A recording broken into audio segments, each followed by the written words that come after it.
All right, great. All right, ladies and gentlemen, thank you. I hope you all grab some lunch. My intention this particular session, we have two keynoters, and to give you a little bit of perspective and to put it into context, there was just a celebration by the industry for years of Marcellus. Well, it turns out that we have with us today someone who had the second well drilled in the state. And we also have someone who has been up in the air for the last 15 years documenting the development and work out of this whole industry. And we'll start with the aerial perspective. I have to, and so this is Bob Donnan. He's active since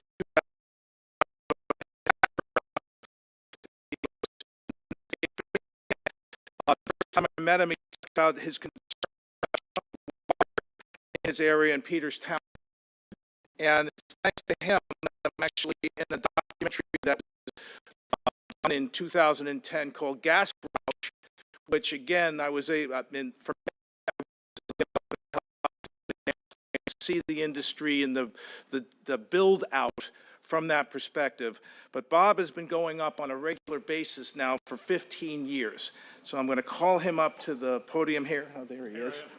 And he's going to talk to you about his experience with Marcellus Air and the shale. Thank you, John. Okay, I got 65 slides for 20 minutes, so can you hear me? Okay. All right, so on the tail end of that presentation you just heard, here's what got me involved. These are, one guy called them bottles, hauling into our local sewage treatment plants on the Monongahela River, which is over this way. So that got me involved. That did it. So this is an analysis down at Wheeling Jesuit from the West Virginia DEP, showing some of the levels of the different toxins. Okay, so by 1890, it looked like everyone had an oil derrick just like they have plate does now. So here it is 135 years later, and you have to really wonder how many of those wells were properly plugged. Okay, so this is the first photo I took from ground level.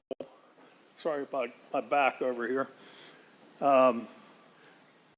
So the before and after picture are very telling. That was in our county park, Cross Creek County Park. And they had a spill 3 miles.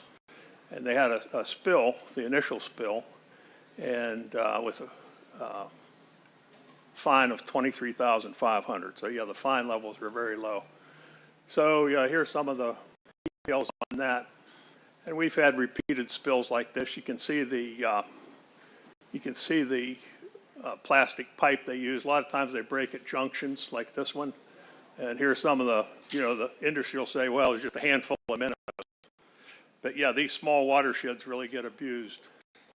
This is the first aerial photo I took.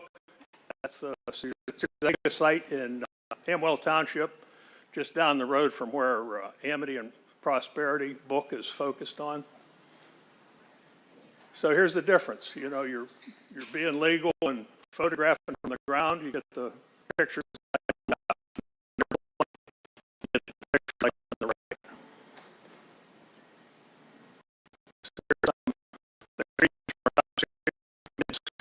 Downstream. So upstream would be your oil and gas wells.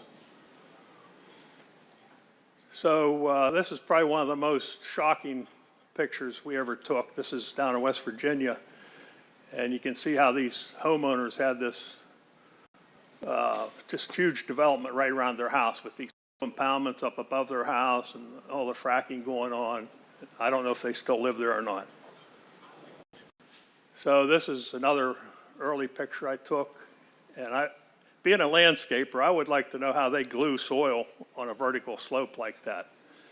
And times we went back looking for that site, we couldn't find it. So maybe it just fell down over the hill. So this was out in Buffalo, Pennsylvania, again, Washington County. June Chapel, you might have seen her in some videos. This whole conglomeration of this big waste pit and drilling pad all ended up right next to her house. And on Labor Day, we actually had two huge flares going in. One of them got this pit. So let's see, which way are we going here? Okay, so we'll go back from. So yeah, there's a stink pit, June's house, the well pad.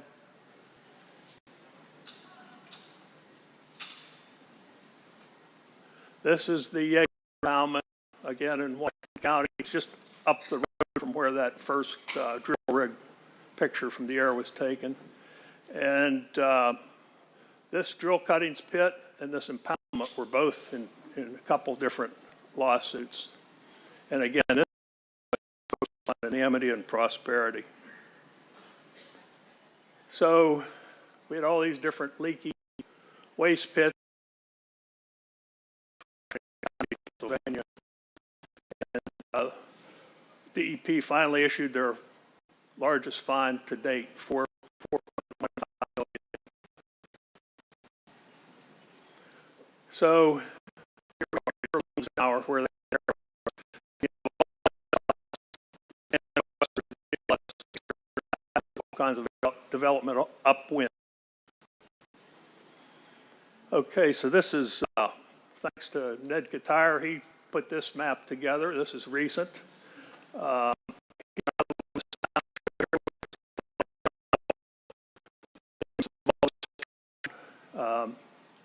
Our township has restricted drilling to the industrial zones. So far that's worked for us. The industrial zones, there are some, so you can provide a place for them to drill. But most of those are fairly small and they just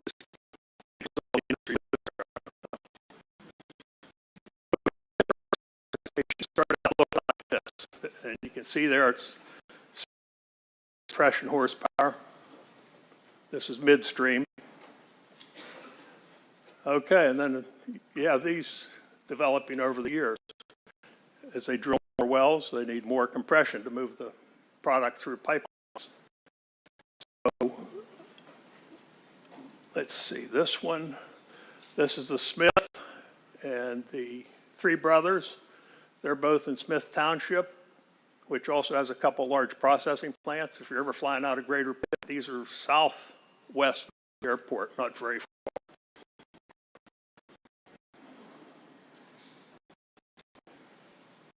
So yeah, some of the newer ones, larger than the originals.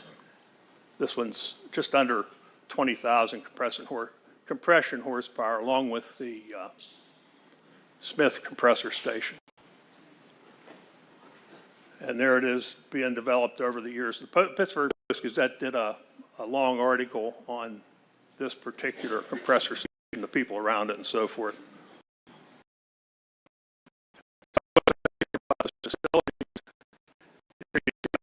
Taxes, those buildings don't count as anything.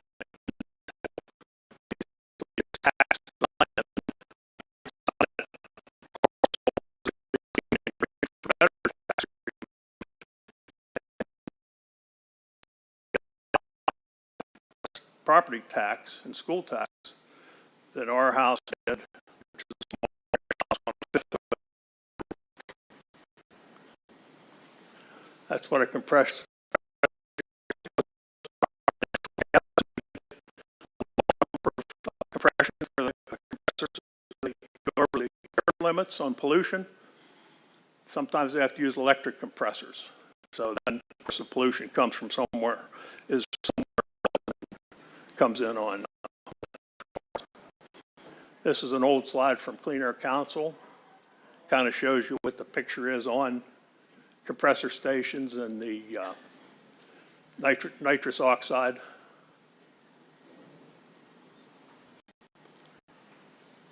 And again, let's see, emissions, so that kind of lays it all out for you.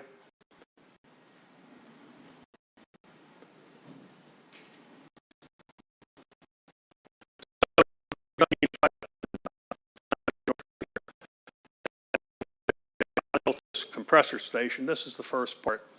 They had to put these cupolas on the roof to make it look more like a barn. So tell me, John, does that look like a barn?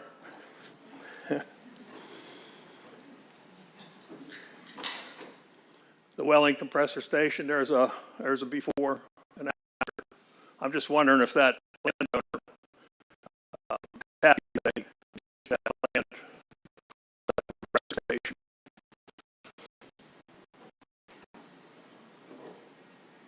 This is this looks smaller, but this actually has bigger turbines in it. It's more of a pipeline, main pipeline compressor station.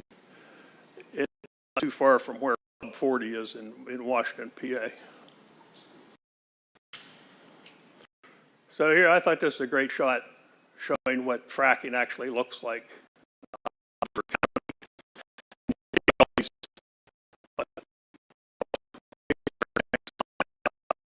And then you can see also the low percentage of chemicals used in fracking a well, but then you look at the truckloads of those chemicals. So these shale wells tend to drop off real fast. So an analysis of 193 Marcellus wells in Washington County showed an average production decline of 60% in the first 30 months. And then you see this. See one of these long arm backhoes actually burying that slush pit or production pit or whatever you want to call it, burying it right on the well pad. I'm wondering how much toxic material exists on those well pads. And they can actually use a permit, or at that time through the Pennsylvania DEP,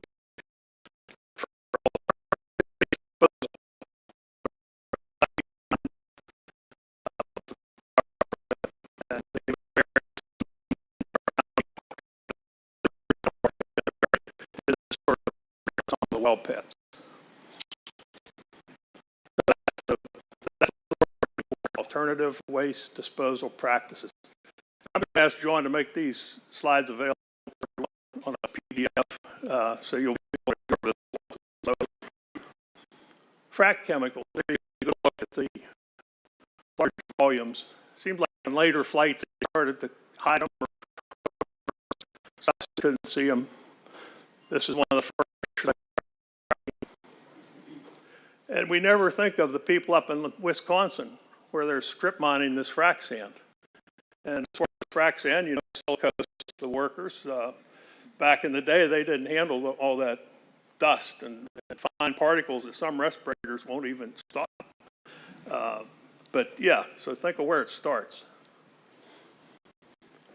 So Beaver Run Reservoir in provides water for 30,000 people in the county. By the way, they fracking going on in Westmoreland County. But great idea, huh? Right next to a water reservoir. So here you go. Here come the violations. 2013, a spill from this somewhere up in here. Then you had the 2019, you had the Shaw well, a bunch of old wells. And then you see here where they were withdrawing water beyond their permit. And so they sent a "we're sorry" letter. So when they first started drilling, the laterals were a lot shorter. Laterals were horizontals. So now we're seeing more laterals like this that are 4 miles long, and you figure they have to go down 1.25 miles first, and they got that 3.8 miles. So this was the big blowout. The gentleman from California here would actually competed with that for the length of time it went on down in Belmont County, Ohio. And And Steve and I took this picture, and I do want to give a shout out to Steve. He volunteered all his time flying. He flew, I took pictures. And he even paid for plane rental on some of the flights. So this is, ESA has a great satellite, I think it's European Space Administration. They have these great methane trackers now. So inversion layers, and of course they're especially bad here because we have all the valleys, so all this pollution settles into the valleys. So this is, I call this a tan layer cake. This one really shocked me, where you see the red arrows. I call it a black veil. That's looking over toward Fort Cherry High School and kind of where all the Marcellus Shale drilling began.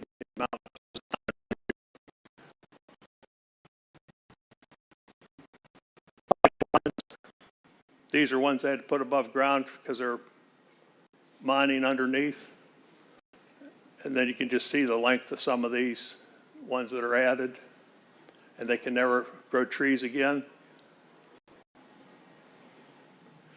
Pig launcher venting, I don't know if that's still going on as much as it was. I think that used to take place on a daily basis out there near McDonald or Midway.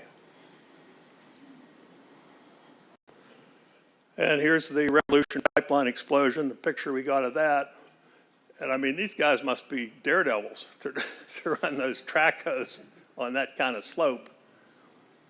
And you see how this whole area got roasted. Flares, used to be a lot more flaring. They're still flaring, but it tends to be more concealed in different sorts of devices.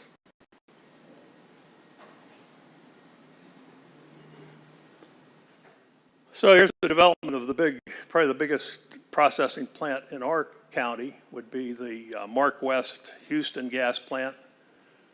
And here you see it back in 2009, 2010, and 2022.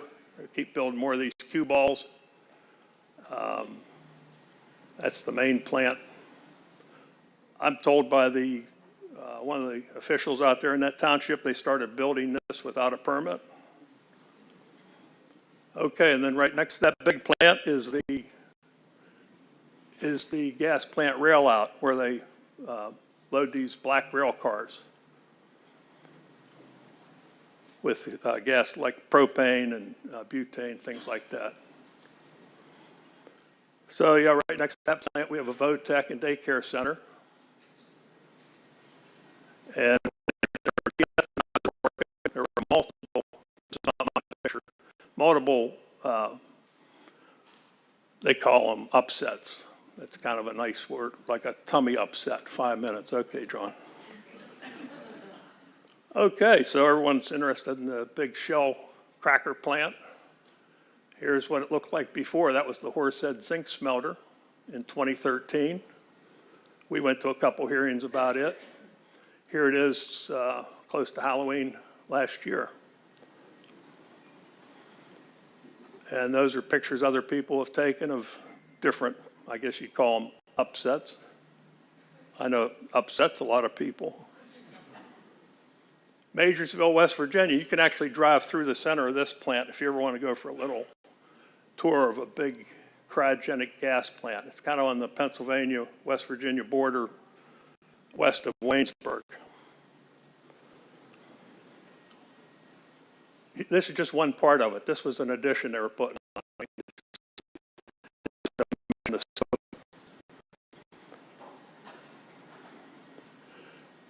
The Mark West Mobley gas plant, I mean, that's another shocker. I mean, look at this, look how steep those slopes are. And of course, it did get a big fine for water pollution in 2013. Sherwood plant, you get down there around Doddridge County, West Virginia, Route 50 runs east and west in West Virginia. Heavy activity, heavy. You don't know which way to point your camera. I mean, look at all those different sites within one camera shot. Cadiz, Ohio. I mean, look how huge that plant is. This is all going on early on, I think when they were first developing the Utica Shale. Seneca Complex. Bluestone, that's up in Butler, north of here. There are the two major gas plants in northern Washington County. That one caught fire on Christmas Eve. I think people had to evacuate either on Christmas Eve or Christmas Day. There's another shot of the Revolution pipeline that runs from that one plant north. This kind of gives you the layout of all the different plants. You know, Majorsville, there's Houston. Rail cars, 1075 with the, just Google Blevy sometime. These trains run right through Pittsburgh, 100-car long trains right past the baseball and football stadiums. This rail yard's right beside the Parkway West, going toward the airport. That's a Blevy. Okay, in Norfolk Southern, they had a lawsuit over these railroad ties where the company was just making them look like they were treated. So I'm just wondering how many of those ties were used.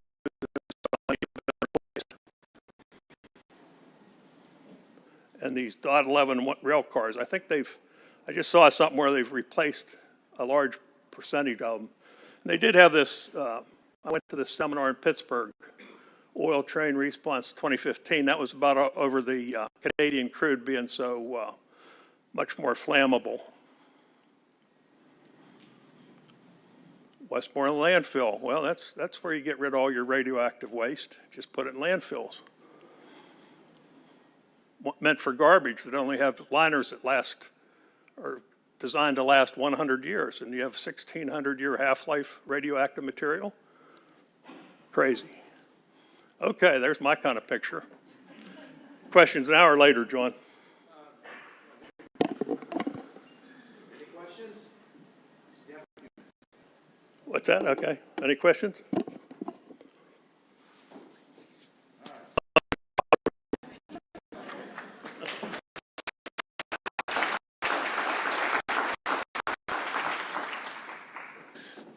I met Ron back in 2009 at an DEP hearing to discuss their new limits on discharges from public wastewater treatment plants.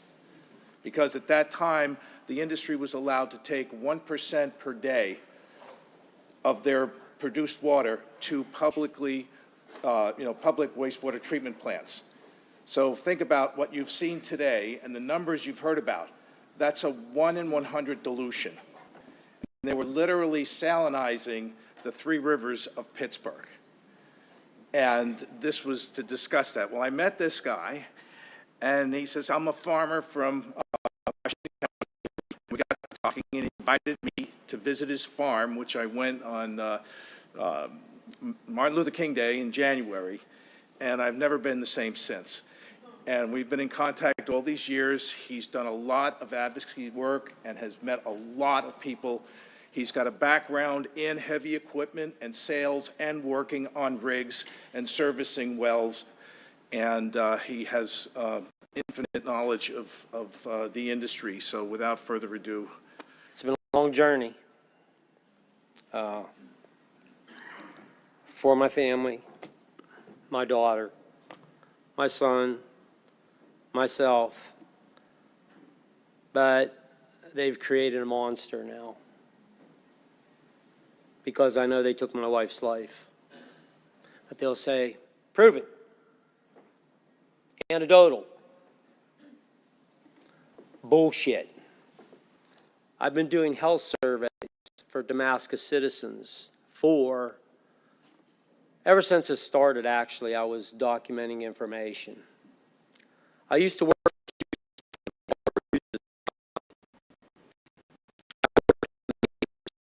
with Exxon.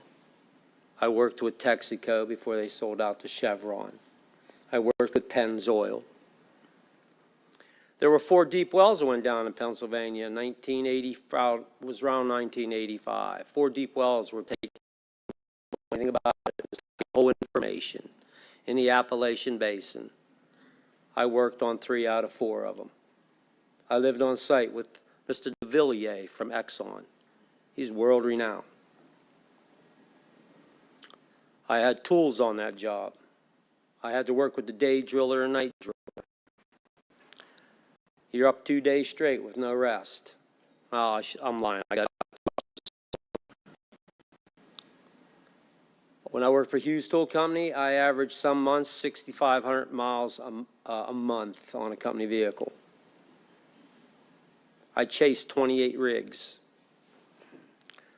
Long story short, just a little bit of background. I signed a lease, but I did not sign a lease straight away. Something was telling me something's not right. I didn't know about leasing. I knew about drilling.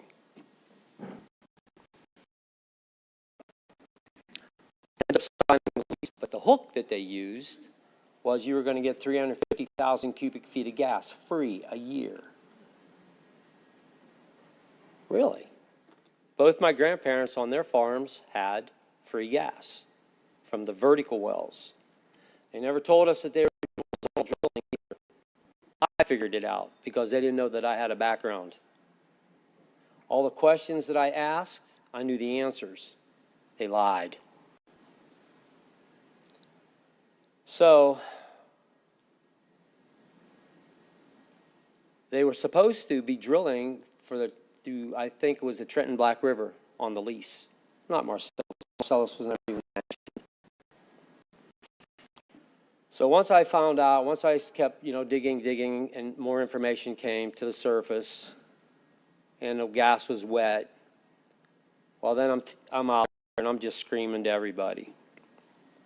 And telling the people the truth. You got ripped. Everybody got ripped on their leases. These guys stole the reserves in Pennsylvania. I could assure you that. That's why the money floats the way that it floats, because they could afford to get the big law firms. They could get the politicians paid off, the Rendells, the Corbetts, the Wolfs. That's how it works, because they stole the mineral rights. So, as time progressed, I'm out there preaching, and the problems just kept getting worse. People were calling me left and right that they were having problems. Cattle dying, children sick, rashes on their bodies.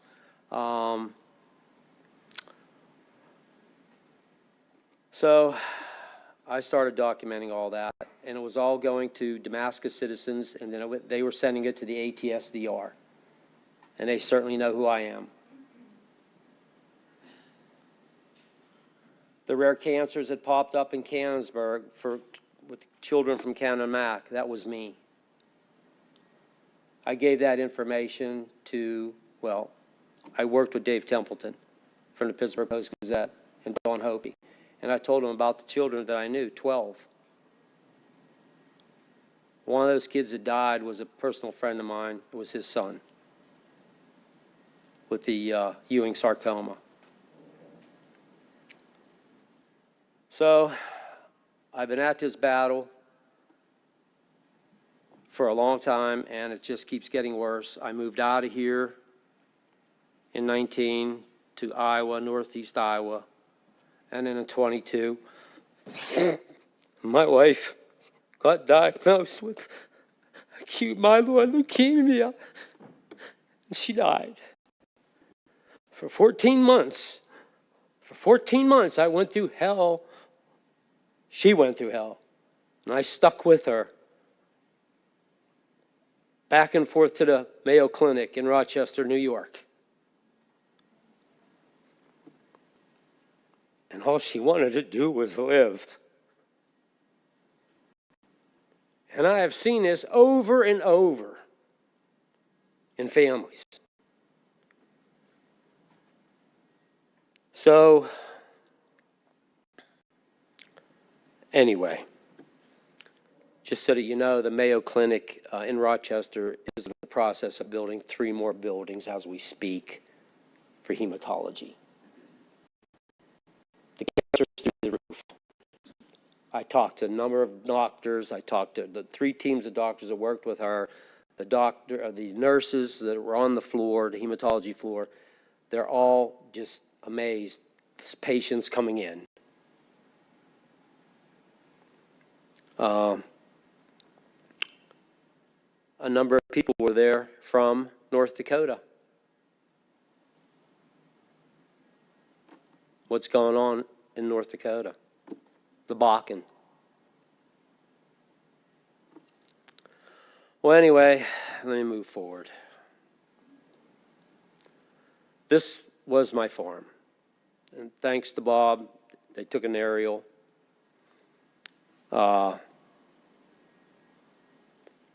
There's the pond. There's my building, my house to the right.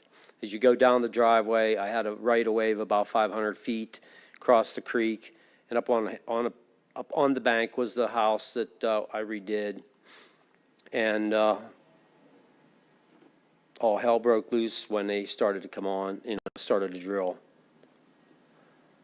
It's a better shot with the wells. Number 1 was around 600 feet from the house, the water well. It turned yellow. My water well, my filter system, I just had a filter in there, and that would turn yellow about every week. I used to change that water filter once every 3 months. I was changing it once a week. The water, when it rained, storm water came right down around the house foundation. Washed out the driveway. And my water well was right beside the house. But not a problem. It was all good. You could not work with these guys. They dominate. They tell you how it is. You just got to deal with it. Shouldn't be a problem. And as you go up the driveway, you could see the road up above the pond. That pond was close to 3 acres. It turned black. Killed all the cattails, all the vegetation. And that well, number 3, that was the second test well done in Pennsylvania. That was the second horizontal well. And I had silt and I had ditches, which I will get to. Let me go back. 5 feet deep from all the erosion. DEP wouldn't help me at all. Range wouldn't help me at all. Again, it was just, a bunch of lip service. I'm going to jump around here a little bit. The individual that I signed a lease with, his name is Bill Capullas. Bill Capullas worked in Harrisburg for the Game Commission, and he started his own leasing company. And he was a graduate of Penn State, and he was a hydrologist. And this was a letter that he had sent to an individual in Washington County for leasing Cross Creek Park. Anyway, and he has it on, of course, Pennsylvania Game Commission letterhead. So, and this guy, he became a multimillionaire off the leasing, starting his leasing company, because he negotiated the leases, bundled them, and sold them for God knows how much. Then he took 0.5% of your royalty check every month. He had beautiful mailbox money coming in.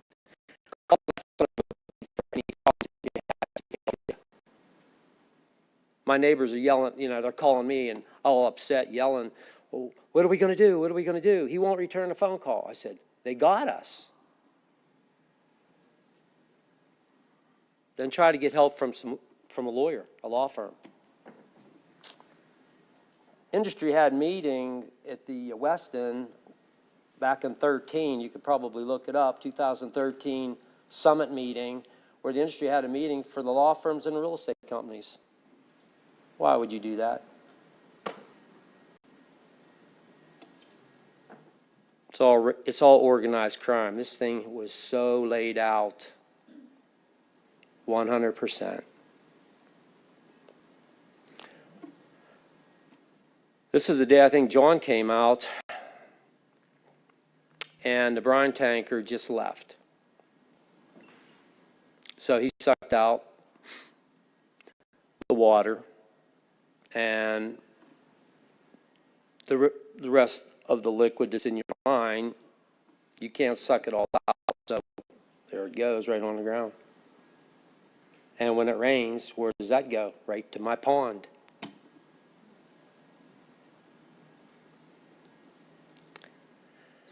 That is the face of the location that they built. When they cut that location in, they did not even key in at the bottom, which is engineering. You know, when you move dirt, you've got to key it in depending on the slope so that it doesn't wash away with stormwater runoff and it stays in place. Well, they did everything so Mickey Mouse, it was incredible. Of course, my pond is down below. There's your silt fence. Nice job, huh?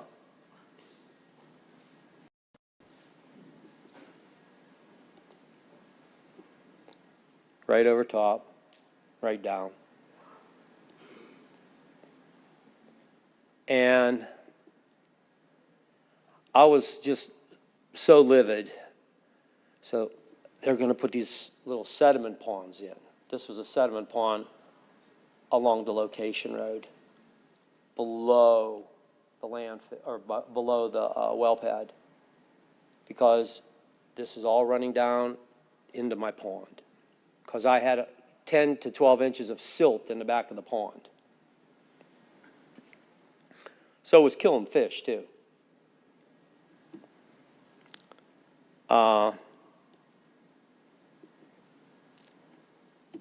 They would drain equipment, motor oil. As you can see, that was a bucket that they had left. They would drain some of their equipment right on the ground.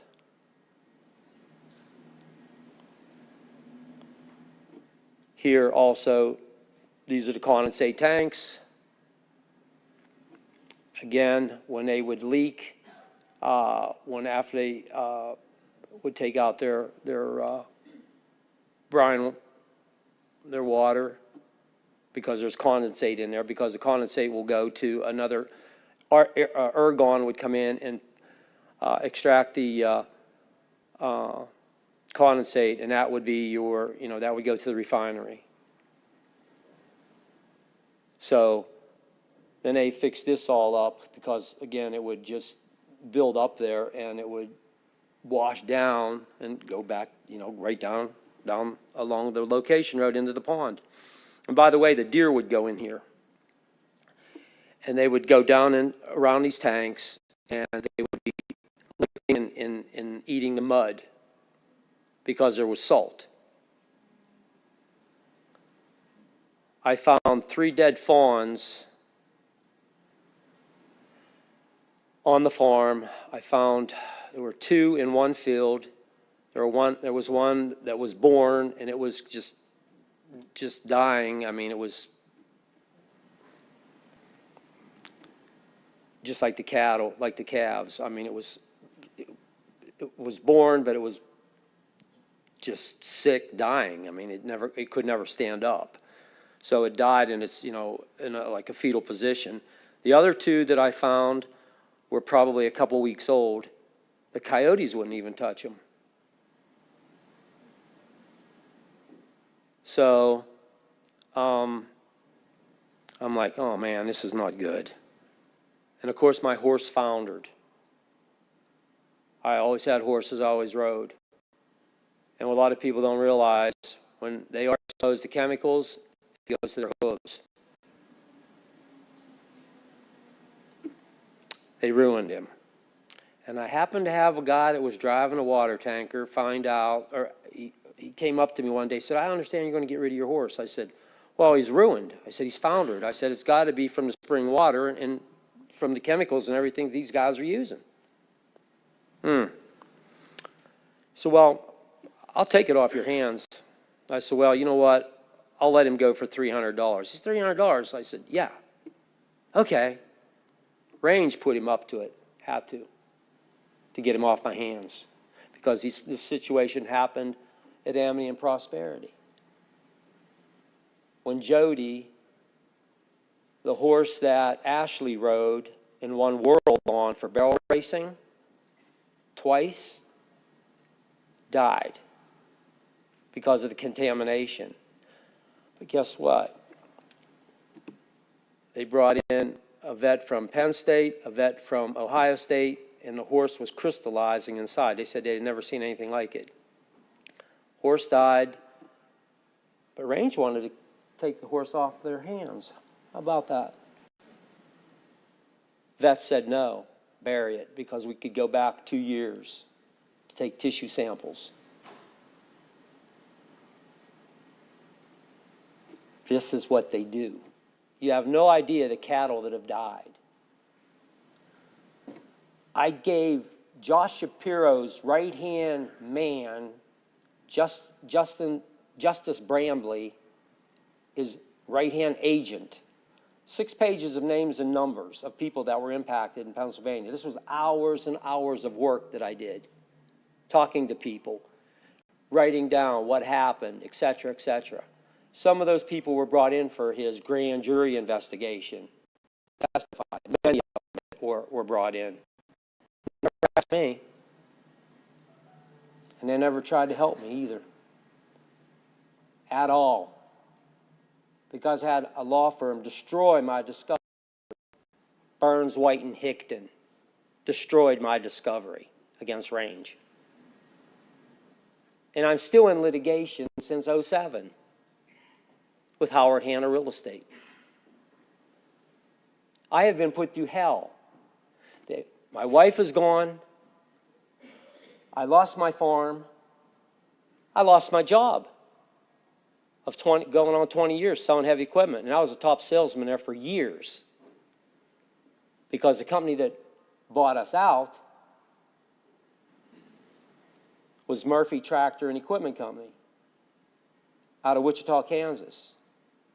And their mother company is Murphin Drilling.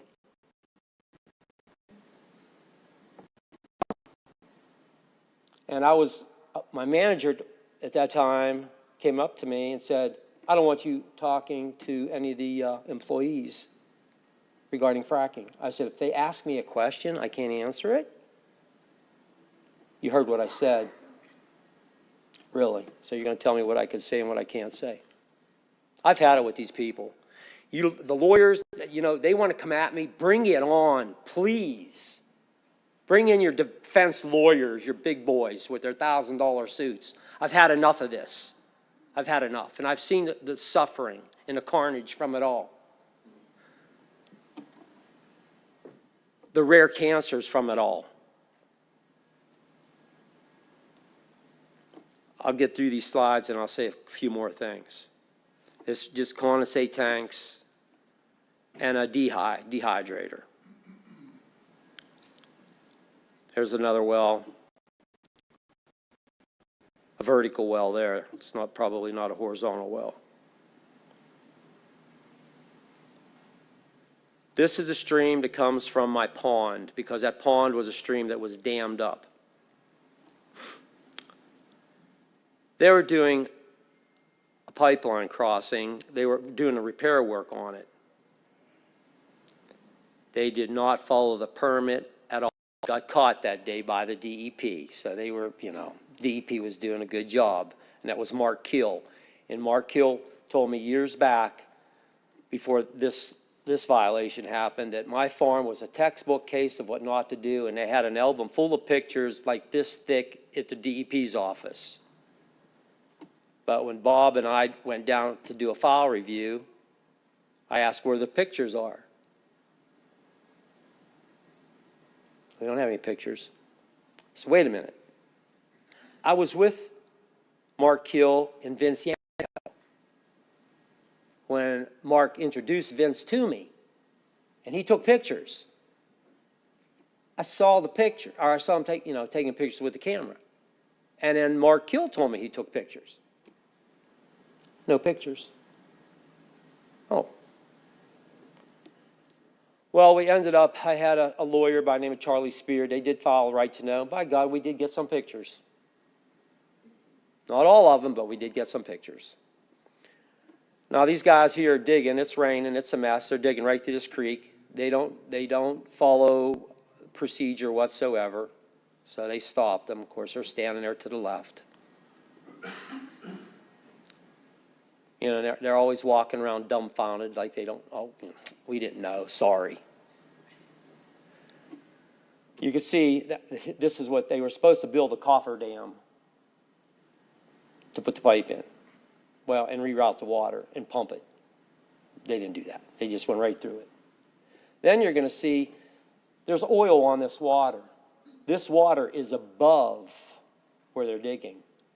That oil was in my pond.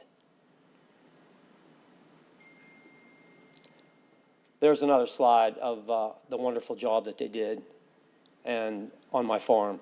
And now don't forget, they're a good neighbor. Okay? Always keep that in your mind. They're a good neighbor.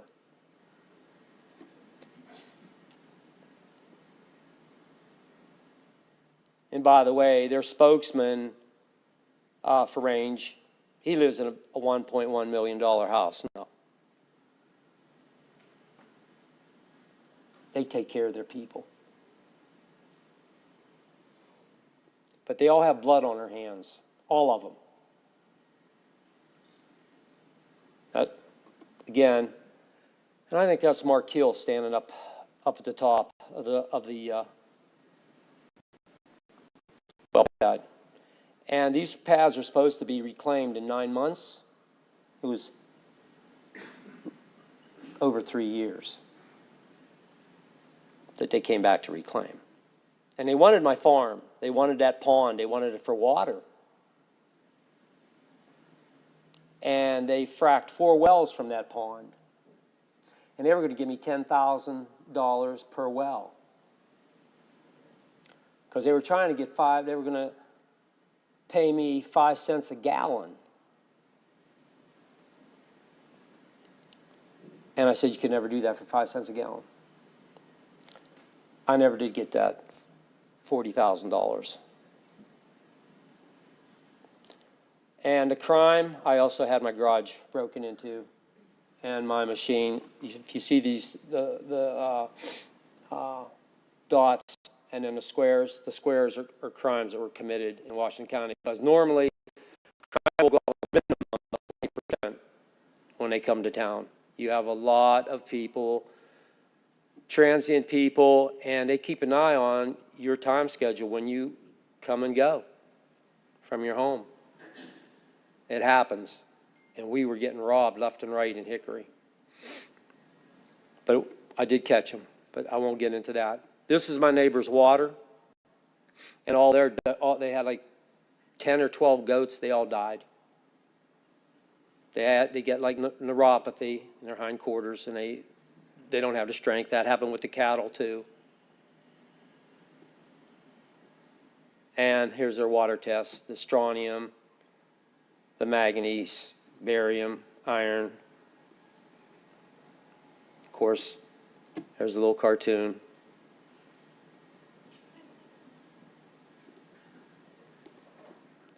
And here's a well that they plugged up. This farm was next to mine. We butted up against each other on the northeast part. That was an old abandoned well, and it communicated with a well almost a mile away. And it was just like an artesian well, just spewing up out. And then they came in, they just vented it for about 2 years, I bet. They just put a piece of corrugated plastic pipe and vented it up into the air. Is that it? Okay. All right, folks. Well, there was a whole lot more here, but I will tell you this. Slander cannot destroy an honest man. And when the flood recedes, the rock is there. I'm not going anywhere.